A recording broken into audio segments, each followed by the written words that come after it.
Yes, so a very good morning all of you. तो कल अपन ने इस सब्जेक्ट के बारे में थोड़ा सा डिस्कशन किया कि इस सब्जेक्ट की नीड क्या है, और अगर अपन इसको और डीपली सोचें तो फिनेंशियल अकाउंट्स से भी ज़्यादा कॉस्ट एंड मैनेजमेंट अकाउंटिंग की नीड है। बिकॉज फिनेंशियल अकाउंट्स तो साल के एंड में आपको बस ये बता देगा कि आपने प्रॉफिट कमाया या नुकसान किया।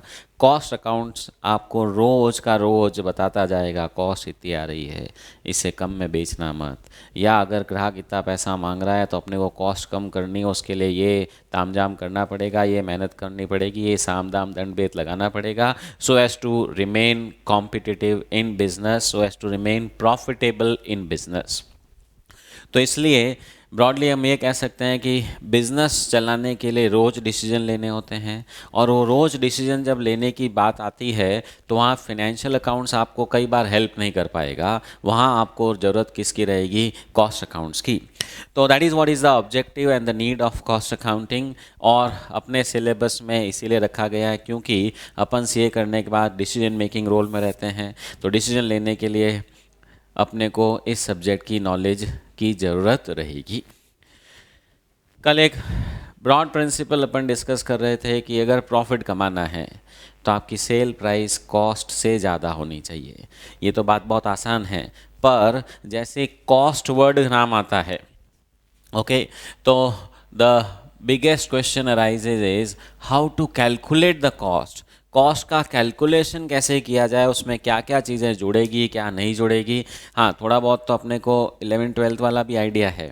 आप लोगों ने मटेरियल कॉस्ट में थोड़ा बहुत पढ़ा होगा, परचेज कॉस्ट में क्या जोड़ना होता है, क्या घटाना होता है। जैसे ना भाई, ट्रेड डिस्काउंट लेस होगा, कैश डिस्काउंट लेस नहीं होगा परचेजेस में, तो वो ठीक है, एक प्रिलिमिनरी आइडिया अपने को है। But definition of cost is very important, that what is to be included, what is not to be included, और वही सब चीज़ें आपको फिनेंशियल अकाउंट्स में इतनी डिटेल में नहीं मिलने वाली है। उन सब के लिए अपने को इस सब्जेक्ट में आना ही पड़ेगा। तो इसीलिए सब्जेक्ट का नाम यही है, cost accounting and management accounting. थोड़ा ब्रॉड आइडिया कल मैंने आपको दिया था, cost accounting versus management accounting.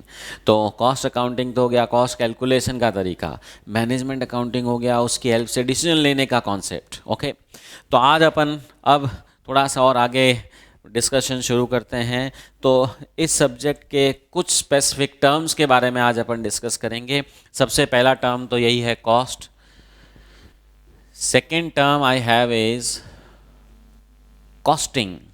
हाँ, 10 में से 9 लोग इस सब्जेक्ट का नाम यही बोलेंगे। मैं भी आपको रोज़ बोलूँगा चलो कॉस्टिंग की क्लास है, ओके, अकाउंट्स की क्लास है, पर कॉस्टिंग अपने आप में एक टर्म है which we need to understand क्या है।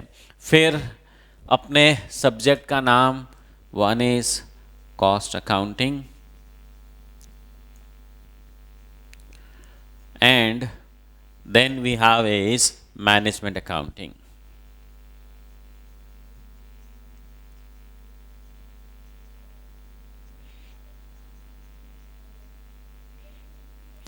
देखिए, इंस्टीट्यूट जब भी कोई सब्जेक्ट का नामकरण करती है तो ऑब्वियसली आप कहेंगे उससे रिलेटेड कंटेंट भी उसमें होना चाहिए। तो ये चीज़ आपको अभी इसमें समझ में आ जाएगी। तो आज अपने को ये डिस्कशन करना है इन चारों टर्म्स के मीनिंग, और इसी से रिलेटेड अपना कोर्स कंटेंट क्या है, मार्क्स का वेटेज क्या है, ये सब चीज़ें आज अपन डिस्कस करने वाले हैं। और कल से अपन सीधा स्पेसिफिक चैप्टर्स शुरू कर देंगे। तो सबसे पहला टर्म है कॉस्ट। हाँ, ये तो बचपन से अपन सुनते ही आ रहे हैं, बड़ा जाना पहचाना नाम है कि भाई कॉस्ट इतनी आ गई, कॉस्ट क्या है। ठीक है, तो कॉस्ट की स्पेसिफिक डेफिनेशन भी है। हाँ, अपने कोई काम की नहीं है। हाँ, कभी कभार कोई थ्योरी का क्वेश्चन कहीं आ जाए, आपके बीकॉम में तो आ सकता है, what is the meaning of cost. तो कॉस्ट को जनरली अपन कहते हैं it is an expenditure.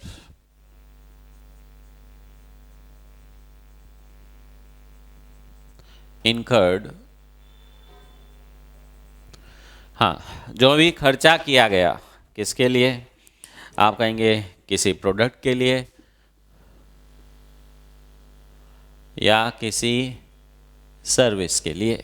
Okay, एक बड़ी यूनिक चीज़, सपोज मैं ये पेन मैन्युफैक्चर करता हूँ और इस पेन को बनाने में मेरी कॉस्ट 10 रुपये आती है। Okay, so for me the cost of this pen is 10 rupees. अब ये पेन मैंने बना लिया 10 रुपये में, 2 रुपये प्रॉफिट जोड़ के मैंने आपको बेच दिया 12 रुपये में। तो सुनिएगा ध्यान से, आपके लिए वो 12 रुपये क्या है, कॉस्ट है, जबकि मेरे लिए वही 12 रुपये क्या है, सेलिंग प्राइस है।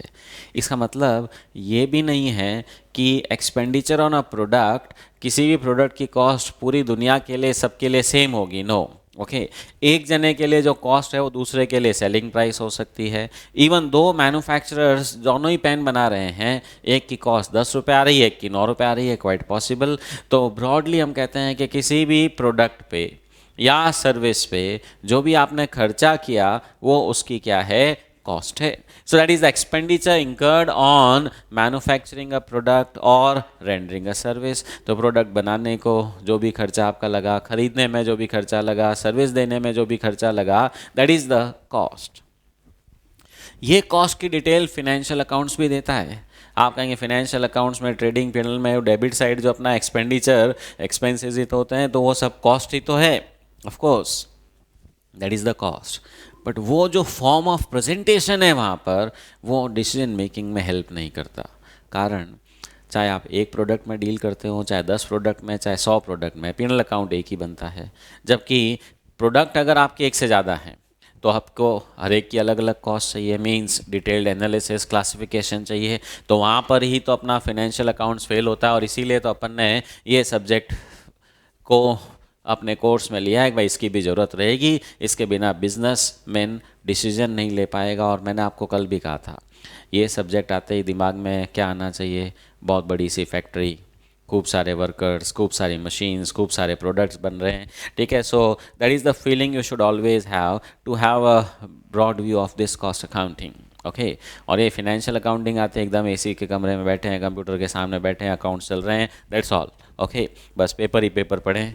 और कॉस्ट अकाउंटिंग में आप कहेंगे मटेरियल ही मटेरियल पढ़ें, प्रोडक्ट ही प्रोडक्ट पढ़ें। That is the difference in feelings we need to have. तो कॉस्ट का मतलब होता है खर्चा। किसी भी प्रोडक्ट को बनाने के लिए जो भी आपने एक्सपेंडिचर किया, that is the cost of a product. अब एक लेमन की फॉर्म में अगर मैं ये कहूँ, कोई भी प्रोडक्ट जब आप बनाते हो उसमें जो भी खर्चे लगते हैं उसको अगर अपन क्लासिफाई करना चाहें कि what are different types of expenses we incur, कि ये पेन मैं बना रहा हूँ, आप कहेंगे इस पेन को बनाने के लिए प्लास्टिक लगता है, ओके, इंक लगती है, ओके, फिर आदमी लेबर भी तो लगता होगा जो इसको सब डिज़ाइन करता है, फ्रेमिंग करता है। अच्छा, मशीन्स होगी जिसमें ये सब पेन मोल्ड हो जाता है, इस पे इतनी सारा प्रिंटिंग हो रखा है तो इसकी भी कोई मशीन होगी, उसके लिए भी इंक लगती होगी। फिर इसको पैक किया जाता है, पैकिंग का मटेरियल भी लगता है। फिर आप कहेंगे कार्टून में, बॉक्स में, ये रहा ना, देखिए ये बॉक्स में फिर इसको क्या किया जाता है, पैक किया जाता है, तो बॉक्स का भी मटेरियल लगता है। फिर इस बॉक्स को कार्टून में डाला जाता है, that is the another material we have. मतलब एक प्रोडक्ट को बनाने में कई तरह के खर्चे लगते हैं, ओके।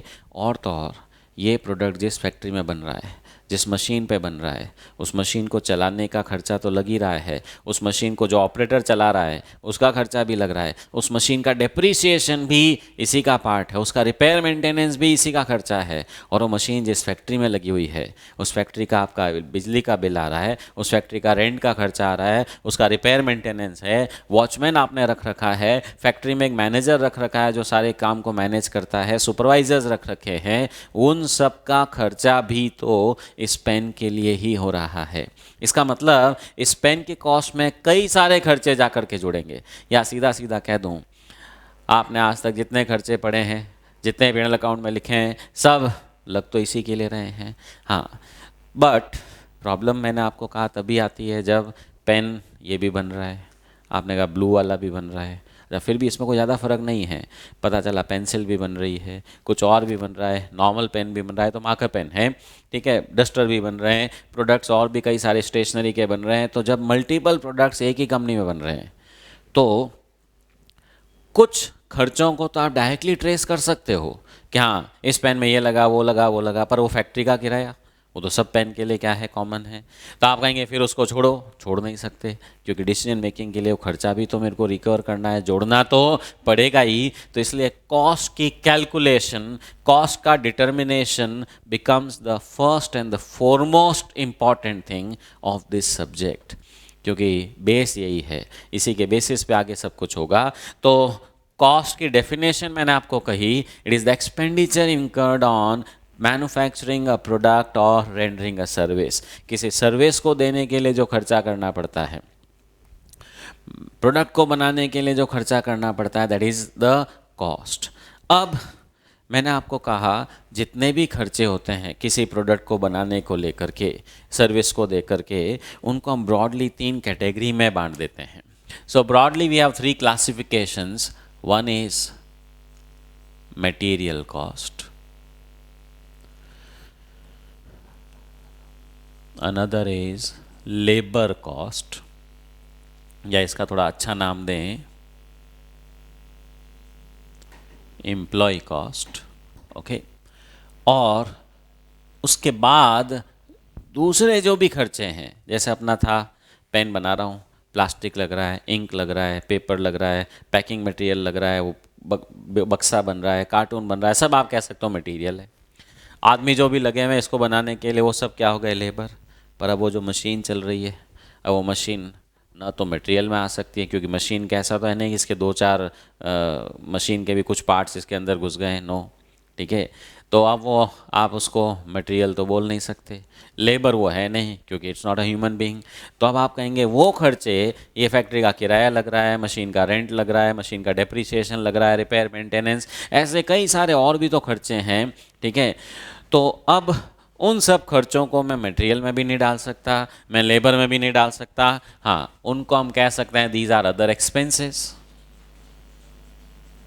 ओके।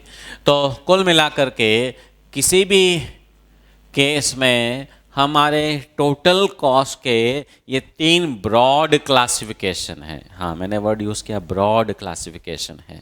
फिर इसके अंदर और जाकर के और टुकड़े करते जाएंगे, पर ब्रॉडली आप कहेंगे खर्चे के 3 कैटेगरीज में हम डिवीजन कर सकते हैं। One is material cost, another is labour cost, and the third is expenses. Expenses को इस सब्जेक्ट में इसका जो ज़्यादा फेमस नाम है वो है overheads, okay।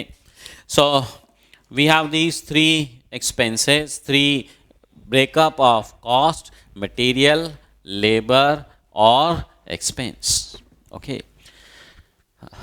सब्जेक्ट जब शुरू करेंगे, मटेरियल को भी अपन 2 पार्ट में क्लासिफाई कर देंगे कि direct material, indirect material. Labour को भी 2 कर देंगे, डायरेक्ट, इनडायरेक्ट। अभी मैंने एग्जांपल लिया ना, फैक्ट्री में मैनेजर रखा हुआ है, वो गेट में वॉचमैन सुपर खड़ा है, अब वो इस पेन को बनाने में डायरेक्टली इन्वॉल्व तो नहीं है, पर फिर भी चाहिए तो है, इनडायरेक्ट तो उसका रोल है ही है, तो उसको हम डायरेक्ट नहीं कह कर क्या कह देंगे, इनडायरेक्ट लेबर।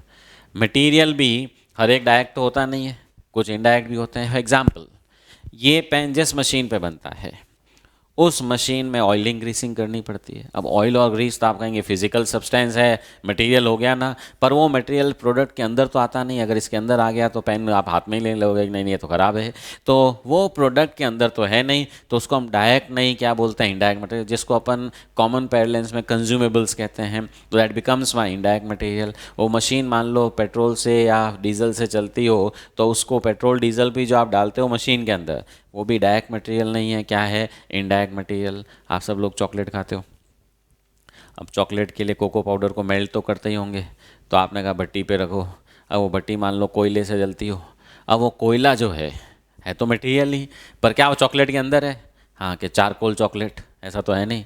वो टूथपेस्ट तो आ गए हैं चारकोल वाले, चॉकलेट तो अभी तक आई नहीं है।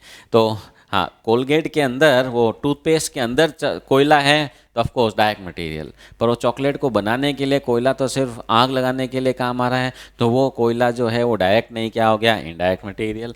तो ऐसे करके we have the classification of various expenses, cost into direct indirect, वो आगे की बात है। पर अभी एक बार याद रखिए, कॉस्ट के ब्रॉड 3 कंपोनेंट्स होते हैं, means cost has these 3 classifications, material, labour expense. Okay,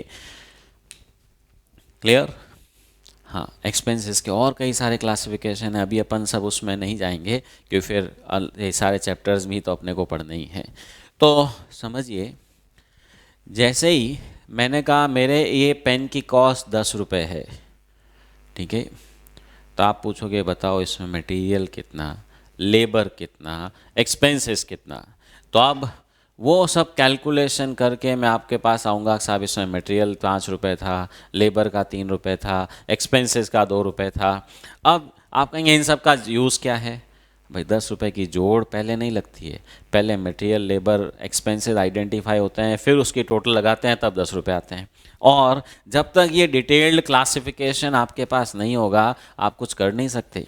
okay, आपकी इच्छा हो गई इसको 10 से 9 पे लाना है, तब आप कहेंगे मटेरियल में कम करूँ कि लेबर में कम करूँ कि ओवरहेड्स में कम करूँ, जब तक ये सब चीज़ें आपके पास नहीं होगी। अच्छा, जब तक आप इसी बेसिस पे दूसरों का प्रोडक्ट स्टडी नहीं करोगे तब तक आपको आइडिया भी नहीं मिलेगा कि मैं कहाँ पैसा कम कर सकता हूँ। तो इसलिए इस सब्जेक्ट का यूज़ यही है कि बस डिटेल्ड एनालिसिस, इंटरसेक्शन करते जाओ, बांटते जाओ, अलग अलग करते जाओ, ताकि हम पता लगा सकें कि कौन सी चीज़ का कहाँ पे कितना कॉस्ट आता है। ओके, तो इस सब्जेक्ट में हम क्या करते हैं, जो भी प्रोडक्ट की कॉस्ट है उसके 3 कंपोनेंट्स कर लेते हैं, material, labour and overheads. Okay, और इस कॉस्ट को इन 3 कंपोनेंट्स में बाइफरकेट करना, क्लासिफाई करना, एनालाइज करना, आइडेंटिफाई करना, इसको कहा जाता है कॉस्टिंग। ओके, तो कॉस्टिंग का मतलब क्या है कि कॉस्ट के टुकड़े करना, सिंपल सा याद रखने का तरीका। तो costing is the classification of cost. Okay, तो कॉस्ट होती क्या है? आप कहेंगे खर्चा। खर्चा 3 तरह का होता है, मटेरियल, लेबर, एक्सपेंस। और जब इस खर्चे को हम 3 कैटेगरी में बांटते हैं, इसको हम कह देते हैं costing. So costing is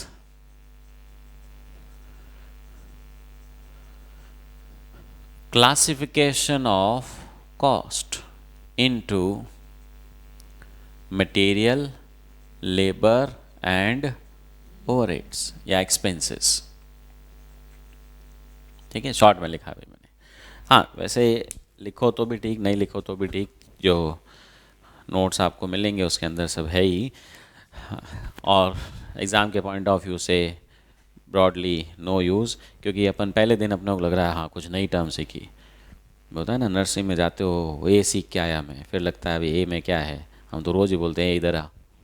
okay, तो मतलब इधर ही रहता है वो। तो आप समझिए, कॉस्ट का मतलब तो हुआ खर्चा, एक्सपेंडिचर, एक ब्रॉड टर्म में कह दिया कि आपसे पूछा भाई कि ये कितने में लाया, 10 रुपये में लाया, 10 रुपये इज़ माई कॉस्ट।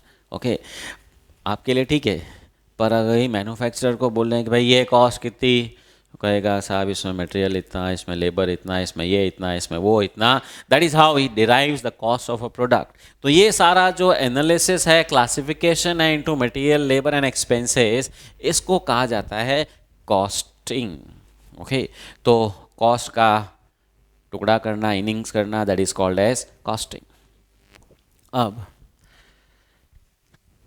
हाँ, ये सब मैं क्यों बता रहा हूँ, क्योंकि अपने सब्जेक्ट में 4 चैप्टर इसी के हैं, मटेरियल, लेबर और एक्सपेंसेस के 2 चैप्टर हैं। ओके, तो समझिए, और कोर्स का 35 से 40% वेटेज जो है वो इन 4 चैप्टर्स का है। Okay, so understand this costing has are 35 to 40% of the weightage and we have 4 chapters. Material cost एक चैप्टर है, लेबर कॉस्ट एक चैप्टर है और एक्सपेंसेस के 2 चैप्टर्स हैं। ओके, एक ओवरहेड्स के नाम से और एक एक्टिविटी बेस्ड कॉस्टिंग के नाम से। ओके, तो ये 4 चैप्टर जो आपके हैं ये आपका 35 से 40% ऑफ द सिलेबस का वेटेज रखते हैं। मतलब अपने लिए बड़ा ही इम्पोर्टेंट चैप्टर हो गया, मतलब कॉन्सेप्ट हो गया।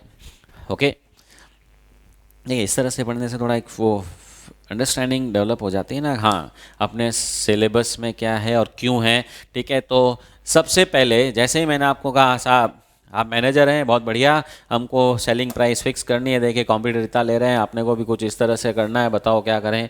आप कहेंगे साहब पूरी डिटेल लाओ। डिटेल लाओ मतलब मटेरियल, लेबर, एक्सपेंसेस का प्रॉपर डिटेल क्लासिफिकेशन एनालिसिस, सही है।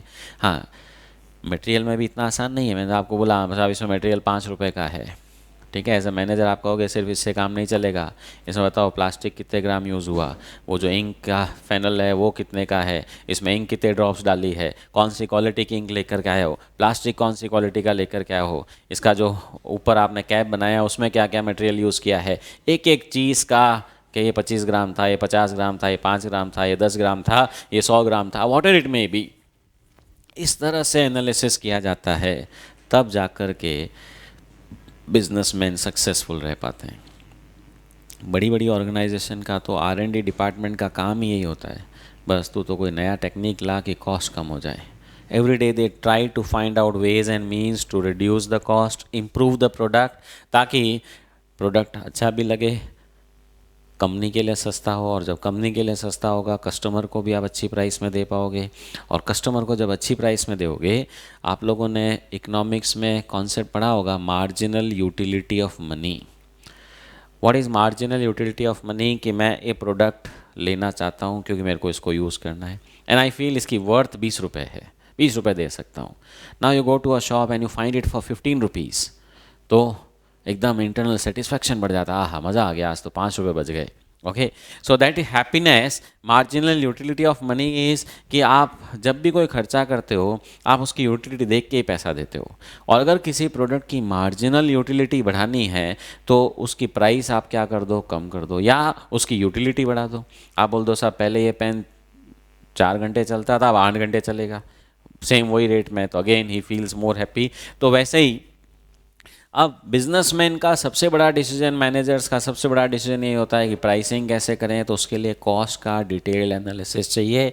तो हमारे ये जो 4 चैप्टर हम करेंगे, मटेरियल, लेबर, एक्सपेंसेस, एक्सपेंसेस के मैंने आपको कहा 2 चैप्टर है, एक चैप्टर का नाम ओवरहेड्स है, एक चैप्टर का नाम एक्टिविटी बेस्ड कॉस्टिंग है। तो that is what is the classification of cost. अब आपने कहा ठीक है साहब क्लासिफिकेशन कर दिया, मीन्स वही, हाँ ये काम वैसे किसका है, अपने वो भाई बंधु का, CMA का। उसने पूरी मेहनत करी, पूरी शीट बना ली, साहब इसमें ये मटेरियल इतने इतने ग्राम, इतने इतने किलो लगे हैं, इतना इतना लीटर लगाए। हाँ, यूनिट ऑफ मेजरमेंट भी तो अलग अलग होते हैं। हाँ, अच्छा ये यूनिट ऑफ मेजरमेंट से एक चीज़ और याद है, ये चलो बाद में करेंगे। हाँ, ये कॉस्ट चल ही रहा है, तो 2 कॉन्सेप्ट मैं आपको बताता हूँ। One is called as unit cost, another is called as cost unit।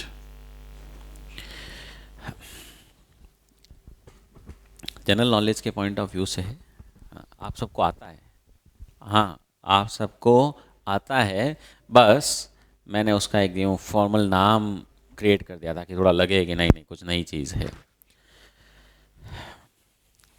Suppose सबके पास मोबाइल फ़ोन तो है ही, नया अभी आईफोन आया ना, कौन सा वाला, 12, 13, पता नहीं है, हर साल एक एक क्लास आगे बढ़ाते हैं। तो सपोज आईफोन कॉस्ट यू 50,000, 50 नहीं ज़्यादा है, 80,000 करूँ, चलिए जी। सो 80,000 रुपीज़ पर यूनिट। ओके, तो वन फोन कह दो या आईफोन कह दो, it cost you 80,000 rupees per unit. Per unit का मतलब एक आईफोन 80,000 रुपये का है। ओके, तो आप समझिए ये जो 80,000 रुपये हैं, okay, this is called as unit की cost. Okay, this is cost of 1 unit, एक यूनिट, और यहाँ पे यूनिट क्या है, 1 piece. Okay, unit here is 1 piece, तो एक पीस की कॉस्ट 80,000 रुपये है, that is called as unit cost. Unit की कॉस्ट, इसको ऐसे समझ सके, हिंदी वाला की लिखा है भाई, यूनिट की कॉस्ट, एक यूनिट की कॉस्ट कितनी है कि ₹80,000, मतलब ये फिनेंशियल वैल्यू हो गई।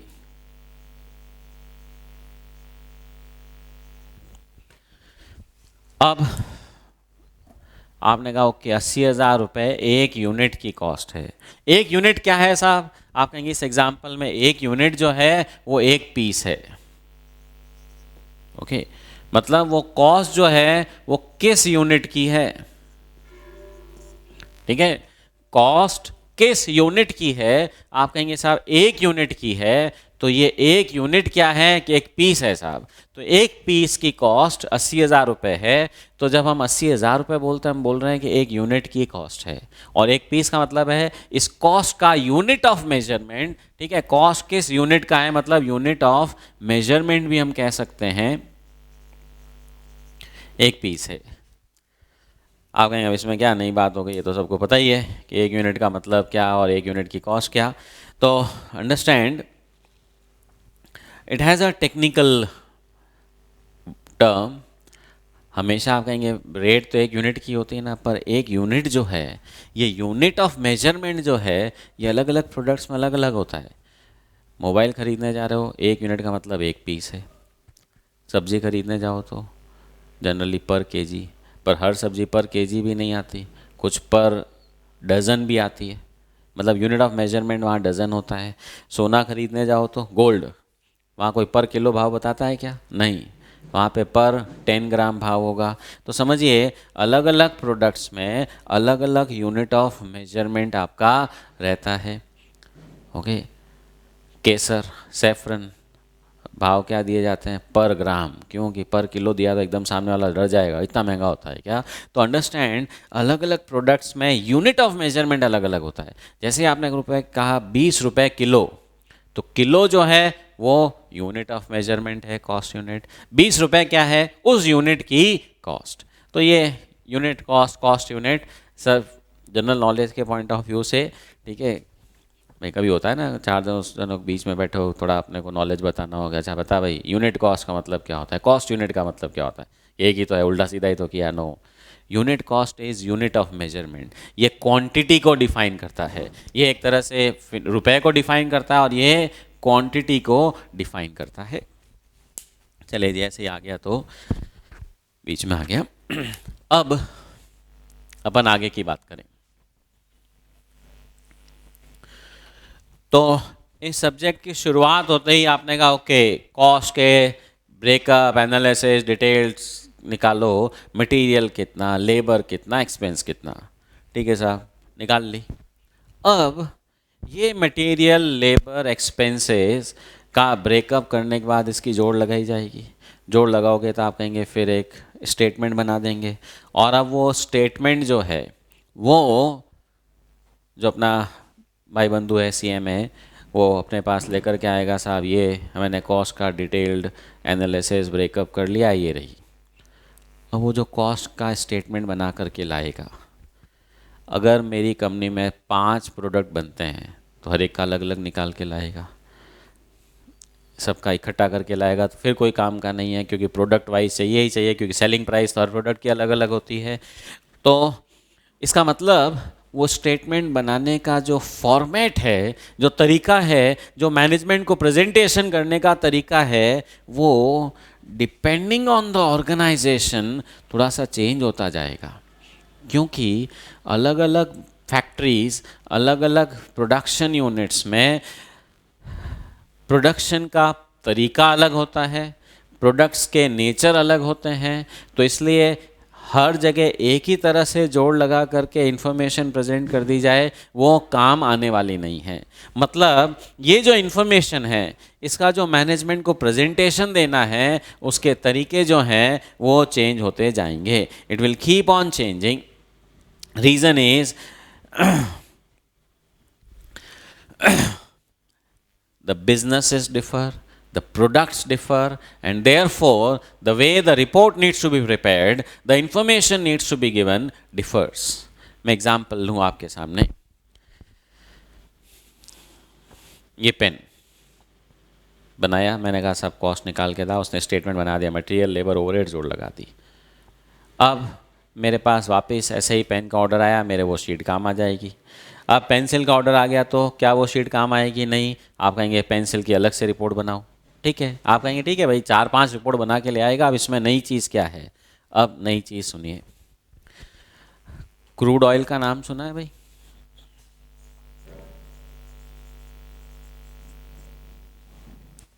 कच्चा तेल अपने इंडिया में कहाँ से निकलता है? बाड़मेर, कैरिन एनर्जी, फिर ओएनजीसी, वो तो बॉम्बे हाई मतलब समुंदर में से निकालती है। तो जैसा भी है, अब ये क्रूड ऑयल कच्चा तेल होता है। हाँ, इसको पेट्रोल मत समझ लेना बस गाड़ी में डाल दो सीधा, नो। इसके अंदर पेट्रोल भी है, डीजल भी है, कोल तार भी है, गैसेस भी होती है। फिर इस क्रूड ऑयल को रिफाइनरी में, अपने यहाँ लगने वाली है ना HPCL का रिफाइनरी, उसमें रिफाइनिंग की जाती है। ऐसे समझ लो, समझने के लिए मशीन में डाला, 3-4 चीज़ें सब अलग अलग होकर के आ गई। मतलब होता कॉम्प्लेक्स प्रोसेस है अपने सिंपल से समझने के लिए। तो एक ही क्रूड ऑयल को अपन ने मटेरियल को अंदर डाला, और होता है ना भाई, आलू डालेंगे सोना आ जाएगा। तो अपने तो क्रूड ऑयल डाला, पेट्रोल भी आ रहा है, डीजल भी आ रहा है, ये भी आ रहा है। So many products are simultaneously being manufactured, जिनको हम जॉइंट प्रोडक्ट्स कहते हैं, मतलब जुड़वा बच्चे। ओके, तो अब उस केस में क्रूड ऑयल तो एक था, प्रोडक्ट 4 बन गए। तो अब मेरे को इस क्रूड ऑयल के खर्चे को 4 में बांटना पड़ेगा। तो इसका मतलब कैलकुलेशन का तरीका थोड़ा मॉडिफाई करना पड़ेगा। मटेरियल लेबर ओवरहेड जोड़ कैसे लगाऊं, मटेरियल के टुकड़े करने पड़ेंगे। और तो और क्रूड ऑयल पहले एक प्रोसेस में गया, उसमें से थोड़ी इम्प्योरिटी अलग हुई, फिर आगे गया, फिर ये हुआ, फिर जा कर के प्रोडक्ट बना। मतलब सो मैनी कॉम्प्लिकेशंस अराइजेस। तो मेरा कॉस्टिंग का प्रेजेंटेशन कैसे किया जाए, इश्यू अराइजेस।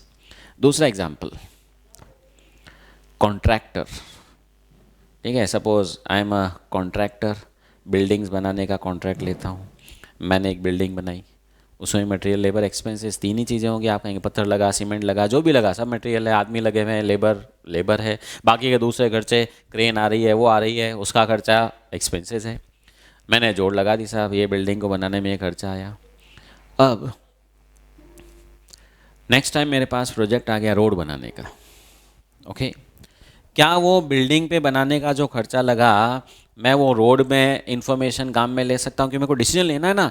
अब डिसीजन लेने के लिए मेरे को हिस्टोरिकल डाटा पे ही इम्फेसाइज करना पड़ेगा। हिस्टोरिकल डाटा क्या था कि साहब आज तक तो हमने बिल्डिंग्स बनाई थी, ये खर्चा आता था, क्या उसी के बेसिस पे रोड का कैलकुलेशन हो सकता है? नहीं, मतलब उसकी कैलकुलेशन अलग करनी पड़ेगी। बात वही हो गई, अलग प्रोडक्ट अलग प्रेजेंटेशन चाहिए।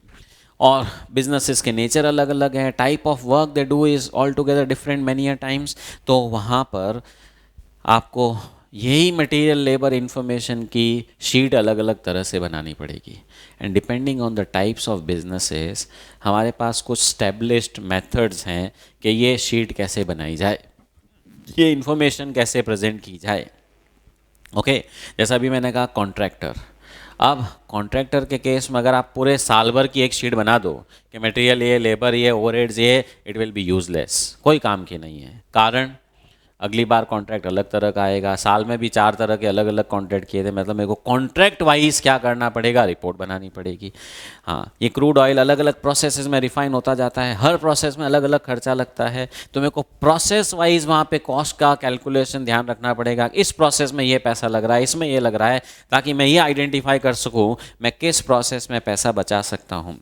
सर्विस इंडस्ट्री है, हम ऑडिट भी कर रहे हैं, ये भी कर रहे हैं, वो भी कर रहे हैं। अगेन मेरे को टाइप ऑफ सर्विस वाइज क्या करनी पड़ेगी, कॉस्ट निकालनी पड़ेगी। काम वही है, material labour overheads, but present करने का तरीका will keep on changing with the type of business. तो अब एक तरह से ऐसे समझ लो, मैंने ये जो खर्चा किया मटेरियल लेबर ओवरहेड्स, अकाउंट्स में भी यही होता है ना, खर्चा किया, अब आप कहेंगे अकाउंटिंग करो। तो ये जो कॉस्टिंग की बात अपन ने करी, अब आप कहेंगे इसकी अकाउंटिंग तो करो। तो अकाउंटिंग का मतलब यहाँ फिनेंशियल अकाउंटिंग को मत ध्यान में रखना। It is broadly I will say methods of presentation of cost. कौन सी कॉस्ट? ये वाली, methods of presentation of cost. तो हमारे कई सारे मेथड्स हैं। एक है सिंगल आउटपुट कॉस्टिंग। कोई एक ही प्रोडक्ट बनाता है, आप कहेंगे जकेलाल ही नहीं, जमेला ही नहीं, बेचारा सुखी आदमी है, उसको क्या 4-5 कॉलम बनाने पड़ेंगे, अलग अलग शीट बनानी पड़ेगी? नहीं, वो तो पूरी एक ही शीट बना ले, सारे मटेरियल, लेबर, ओवरहेड्स, झगड़ा ख़त्म। ओके, तो सिंगल या आउटपुट कॉस्टिंग इसको हम कहते हैं। अब जॉब कॉस्टिंग, आप अलग अलग जॉब करते हो, ये मैकेनिक के यहाँ चले जाओ कि साहब मेरा टायर पंचर हो गया, कोई कहता मेरा इंजन ख़राब हो गया, कोई कहता ये हो गया, वो अलग अलग जॉब करता है, तो क्या करेगा? जॉब वाइज कॉस्ट निकालेगा, ताकि जॉब वाइज आपको रेट कोट कर सके। So he needs a job costing. Contract costing, हाँ कॉन्ट्रैक्ट कॉस्टिंग भी जॉब कॉस्टिंग की तरह ही है। वही कॉन्ट्रैक्ट लिया कि ये पर्टिकुलर काम करना है, तो उसके हिसाब से वो कॉस्ट चेक करेगा। ठीक है, रोड का ऑर्डर आया है तो वो देखेगा पिछली बार रोड बनाने में क्या क्या खर्चा लगा था, बिल्डिंग का ऑर्डर आया तो बिल्डिंग बनाने में क्या खर्चा लगता था। अकॉर्डिंगली उसको पहले की रिपोर्ट्स भी वैसे चाहिए कि तभी वो फ्यूचर में क्या कर पाएगा, डिसीजन ले पाएगा, नहीं तो कुछ नहीं कर पाएगा। Then we have process costing, जिसमें प्रोसेसेस इन्वॉल्व है। फिर अभी मैंने क्रूड ऑयल का एग्जांपल लिया, जॉइंट प्रोडक्ट्स, तो उनमें अलग माथापच्ची करनी पड़ेगी। हाँ, यहाँ पे इन चैप्टर्स में हम ये सारे चैप्टर्स ही हैं। ओके, अभी मैंने अपने बात करी थी service costing. Okay, so we have so many types of businesses and accordingly we have these different methods of costing। ये सारे methods को हम क्या कहते हैं? Cost accounting. अकाउंटिंग नाम क्यों दिया? क्योंकि हम इन सारे मेथड से मटेरियल, लेबर, ओवरहेड्स की इंफॉर्मेशन को अरेंज करने वाले हैं, मैनेजमेंट को देने वाले हैं, ताकि वो उसके बेसिस पे फ्यूचर में डिसीजन ले सके। ओके, तो ये हमारे कुछ चैप्टर्स हैं। ओके, और ये कॉस्ट अकाउंटिंग है, मतलब अपना सब्जेक्ट का नाम है ना कॉस्ट अकाउंटिंग। तो कॉस्ट अकाउंटिंग में आप कहेंगे अच्छा फिर तो कोर्स में ही होना चाहिए था ना, ये चैप्टर क्यों है? अरे भाई, ये जब तक नहीं आएगा जब तक इनका क्या कर लोगे। हाँ, इन चैप्टर्स का जो हमारा वेटेज है वो 25 से 30% है। आप कहेंगे ना इंसाफ़ी, चैप्टर कम वेटेज ज़्यादा, चैप्टर ज़्यादा वेटेज कम, वैसा तो होता ही है भाई। चैप्टर हैं पर सब में है, तो वही मटेरियल, लेबर, ओवरहेड्स, बस लिखने का तरीका ही तो थोड़ा सा चेंज होना है। घूम फिर के इस पूरे सब्जेक्ट में 3 चीज़ों से बाहर नहीं जाएंगे, मटेरियल, लेबर एंड ओवरहेड्स। अब आपने कहा साहब इतनी मेहनत कर ली, सबसे पहले सीएमए ने ये मेहनत कर ली, ये भी काम मोस्टली उस सीएमए का ही है कि साहब रिपोर्ट बना के ले आओ। अब रिपोर्ट अपने पास आ गई, अपन उसके बेसिस पे 2 तरह के डिसीजन लेते हैं। एक फिक्सेशन ऑफ प्राइसेस, दूसरा करेक्शन ऑफ कॉस्ट, कि कॉस्ट सही करो भाई, बहुत ज़्यादा आ रही है, ऐसे कोई ननियाल थोड़ी है कि कुछ भी पैसा लगाओ हम सहन करेंगे। तो अब डिसीजन मेकिंग जहाँ आ जाती है, we call it as management accounting. तो मैनेजमेंट अकाउंटिंग का मतलब, अब आप कहेंगे डिसीजन मेकिंग,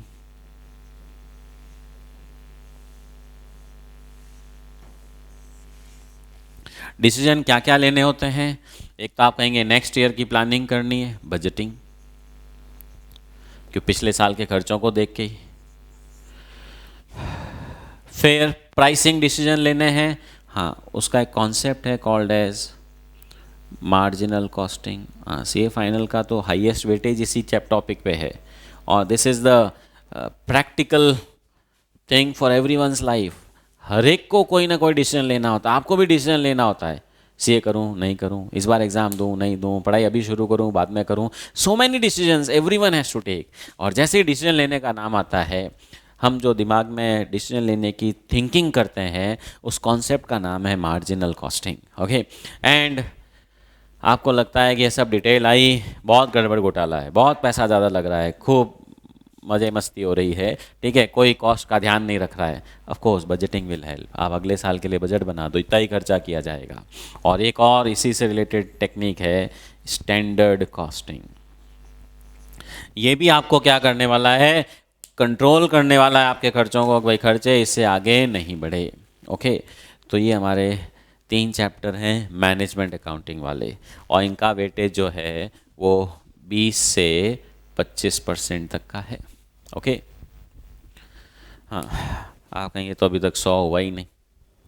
ऑफ कोर्स 100 अभी तक हुआ नहीं है, क्यों कि थोड़ा सा एक पोर्शन और बाकी है। लास्ट में जाते जाते कॉस्ट अकाउंटिंग वालों ने कहा थोड़ी अकाउंटिंग भी तो करने दो, हमको भी फील आए, हमको भी अकाउंट्स डेबिट क्रेडिट वाला आता है कि ठीक है भाई कर लो। तो एक हमारा एक चैप्टर है कॉस्ट अकाउंटिंग सिस्टम, जिसको इंटीग्रल, नॉन इंटीग्रल, प्लस थोड़ा सा स्टार्टिंग वाला है जो थ्योरी मैंने आपको डिस्कस किया, comparison of cost accounts with financial accounts, ये वो करके एक 10-15% का लास्ट वेटेज उसका है, ठीक है, जो मैं कह सकता हूँ थ्योरी भी है प्लस थोड़ा सा अकाउंटिंग भी है। So this is what is the whole syllabus we have. हाँ, तो मैंने आपको अपना जो सिलेबस है वो इस सब्जेक्ट के नाम के साथ कोरिलेट करके दे दिया है। कॉस्ट का मतलब खर्चा, खर्चे के 3 कंपोनेंट, मटेरियल, लेबर, ओवरहेड्स, वो अपना 40% सिलेबस है। और ऑफ कोर्स सबसे ज़्यादा टाइम भी इन 3 चैप्टर में ही, 3 टॉपिक में ही लगने वाला है। फिर हमारे कॉस्ट अकाउंटिंग, इन तीनों को इन्फॉर्मेशन को depending on the type of businesses अलग अलग तरह से रिपोर्ट बनाई जाती है। तो रिपोर्ट बनाने के हमारे ये सारे चैप्टर्स हो गए, और फिर ये रिपोर्ट बनने के बाद डिसीजन लेने होते हैं। तो डिसीजन के लिए मार्जिनल कॉस्टिंग, खर्चों को कंट्रोल करने के लिए 2 चैप्टर हैं, स्टैंडर्ड एंड बजटिंग। ये तीनों चैप्टर्स ये फाइनल में वापस से हैं डिटेल्ड वे में। यहाँ समझ लो थोड़ा इंट्रोडक्शन वाला पार्ट है, वहाँ डिटेल्ड वाला पार्ट है, ठीक है। यहाँ स्टैंडर्ड कॉस्टिंग अपन 1 हफ्ते में 8 दिन में करेंगे, वहाँ 1 महीना चलता है। यहाँ मार्जिनल कॉस्टिंग 10 दिन में करेंगे, वहाँ 2 महीना चलता है, ठीक है। So that is how the importance weightage changes. हाँ, लेकिन ये वाले चैप्टर्स भी जो हैं ये भी डायरेक्टली इनडायरेक्टली से फाइनल में फिर से काम आते हैं। और अभी तो खैर से फाइनल का छोड़ो, यहाँ तो काम आने ही आने हैं। तो this is all what is the syllabus we have and the course content. तो आप समझ गए होंगे कॉस्ट अकाउंटिंग का मतलब जो खर्चे हैं उनकी प्रेजेंटेशन कैसे की जाए, ये समझ लो अकाउंटिंग कैसे की जाए। वहाँ पे तो अपन अकाउंटिंग क्या करते थे, purchase account, salary account, wages account, expenses account. यहाँ वैसे नहीं, यहाँ पे मेरे को प्रोडक्ट की कॉस्ट निकालनी है, तो मैं अकाउंटिंग उस हिसाब से करूँ कि मैं इस तरह से उन खर्चों को लिखूँ कि प्रोडक्ट की कॉस्ट आ जाए। तो ये सारे प्रेजेंटेशन के तरीके, और ये अपना मैनेजमेंट अकाउंटिंग जिसको कॉस्ट मैनेजमेंट भी कहते हैं, कि डिसीजन मैनेजमेंट कैसे ले इन इंफॉर्मेशन की हेल्प से। तो ये वाले 3 चैप्टर इसमें हैं, और एक थोड़ा सा थ्योरेटिकल पार्ट जिसका 10 से 15% का वेटेज है। ओके, हाँ, थ्योरी भी समझ लो, ये आधी थ्योरी तो अपन ने आज कर ली। और इसी से रिलेटेड, क्योंकि कॉस्ट वर्ड जो है, मैंने आपको अभी एक यूनिट कॉस्ट और कॉस्ट यूनिट बताया था। अब कॉस्ट के कई सारे नाम हैं। आप कहेंगे पुरानी कॉस्ट, हिस्टोरिकल कॉस्ट, आने वाली cost, future cost, present cost, ठीक है, sunk cost, avoidable cost, unavoidable cost, out of pocket cost, notional cost, फलाना ढीकड़ा, कई तरह के डेफिनेशंस हैं, ठीक है। तो वो सब भी एक तरह से थ्योरी के क्वेश्चन बन जाते हैं, पर है बहुत आसान। हाँ, फोकस प्रैक्टिकली रखना पड़ेगा, कारण 90% तो सब कुछ प्रैक्टिकली है, और 10% थ्योरी में 5% नंबर आराम से आ जाते हैं। तो उसकी चिंता अपने को वैसे भी नहीं करनी है। तो ये मैंने आपको पूरा इस सब्जेक्ट का इंट्रोडक्शन दे दिया। अब कल से अपन चैप्टर की शुरुआत करेंगे, and the first chapter we will start directly with is, मतलब मैं आपको मटेरियल, लेबर, एक्सपेंसेस बाद में बताऊंगा। ओके, ये चैप्टर से मैं शुरुआत करूंगा, कारण इस सब्जेक्ट में अपना काम ज़्यादा मटेरियल, लेबर, ओवरहेड्स को खींचने का, अलग अलग करने का नहीं होगा, क्योंकि वो तो एक फील्ड लेवल का काम है।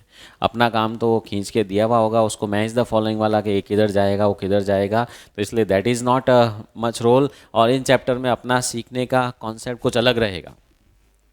मटेरियल वाले चैप्टर में अपन क्या सीखने वाले हैं, मटेरियल की कॉस्ट में क्या क्या जुड़ेगा, क्या क्या नहीं जुड़ेगा, उसकी अकाउंटिंग कैसे होगी, इशू कैसे होता है, मिनिमम स्टॉक कितना रखना चाहिए। यहाँ पे भी सब अपन जो पढ़ने वाले हैं ना, वो सीएमए वाला काम कम करेंगे, अपन डिसीजन मेकिंग वाला काम हर जगह घुसाएंगे कि लेबर है उसको मैनेज कैसे किया जाए, कैसे लेबर से काम करवाया जाए, कैसे उसकी एफिशिएंसी बढ़ाई जाए, कैसे कम आदमियों से ज़्यादा काम कराया जाए, ये सारी टेक्निक्स। क्योंकि अल्टीमेटली इंस्टीट्यूट का जो एम है, chartered accountants will be managers, they will not be low level employees के वो सब ये काम करेंगे। काम करवाना की एबिलिटी ही, काम करवाने की एबिलिटी, पैसे बचाने की एबिलिटी हमको सीखनी है। तो हर चैप्टर में ऑब्जेक्टिव यहाँ पे वही होगा, और इन चैप्टर्स में कॉस्ट निकालने की तरीका सीखेंगे। और ये चैप्टर मैं सबसे पहले इसलिए ले रहा हूँ, it is very similar to your P&L account, financial accounts वाला, तो एकदम अपने को लगेगा नहीं कुछ नया कर रहे हैं। And then of course will move to these chapters, material, labour and overheads. ये चैप्टर ऐसा है जिसमें